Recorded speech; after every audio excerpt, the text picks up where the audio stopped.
Turƙa shi, shin mai sauraro ka san da cewa wannan katafariyar waƙar shahararriyar waƙar nan da aka daɗe ana jiranta ta fito? Wacce aka yi wa laƙabi da suna Sahiba. Waƙar nan da shahararrun mawaƙa suka tsaya suka yi tsayin daka domin ganin sun wallafa wannan waƙar cikin hanzari. Wannan waƙa ta musamman ce ƙwarai da gaske domin a cikin mawaƙan jigajigan mawaƙan ne suka tsaya suka yi ta. Masu sauraro kada ku yi ƙasa a gwiwa domin samun wannan waƙa cikin hanzari za ku iya ku kasance da wannan tasha ta mai albarka domin samun kwamfilit ɗin wannan waƙa ta Sahiba. Umar M. Sharif yana ɗaya daga cikin mawaƙan da suka wallafa wannan waƙa ta Sahiba. Amma wani hanzari ba gudu ba, kafin mu je zuwa ga faifan waƙar za mu yi muku tambihi na musamman domin ƙara muku haske game da wannan waƙa da aka wallafa a wannan shekara ta 2026 wato a watan 4. Wannan waƙa ta musamman ce, ba sai na yi muku dogon jawabi a kan wannan waƙa ba.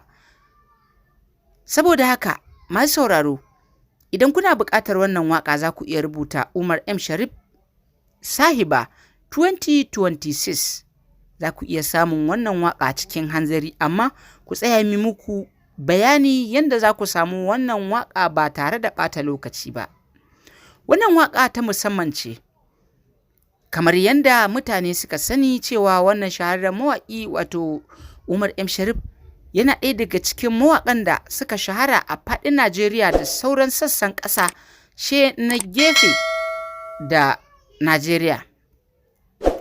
Wannan mawaƙi yana da salo na musamman domin a yanayin yadda yake furta kalaman soyayya, tamkar cewar shi ne ya ƙirƙiri wato labari na soyayya, amma ba shi ne asalin fara ƙirƙirar labarin soyayya ba, amma dai wannan mawaƙi ƙwarai da gaske ya karamtu yana kuma ilmantar da mutane ta fannin soyayya, ta yadda za ka je wa sahibarka ka gaya mata kalamai na musamman domin ka ƙwato 'yancinka a gare ta.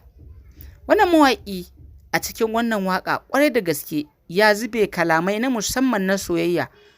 Bisa hakan ana ƙoƙarin cewar shi ne zai iya zuwa zakaran gwajin dafi a cikin wannan waƙa, amma ko kun san cewar wannan waƙa ita ce jigon nuna alamu na taswiran nan ta karɓar lamba ɗaya daga cikin shahararrun mawaƙa?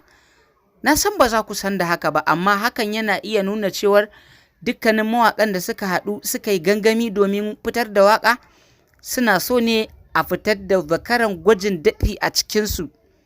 Saboda haka masu sauraro za ku iya tantance mana tsakanin waɗannan mawaƙa waɗanda suka tsaya suka yi wannan waƙa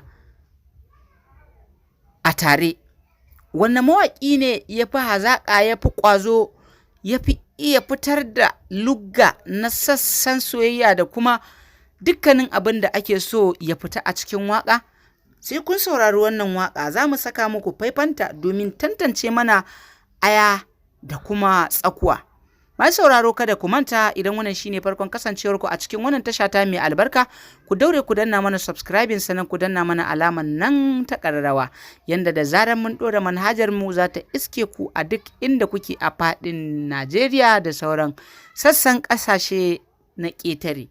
Kada ku manta ku dinga mana like da sharing domin ƙara mana ƙwarin gwiwa da kasashi wajen kawo muku dukkanin wasu rahotanni da dukkanin ayyukanmu a kan lokaci. Ku dinga mana comment. Mun gode da sauraro.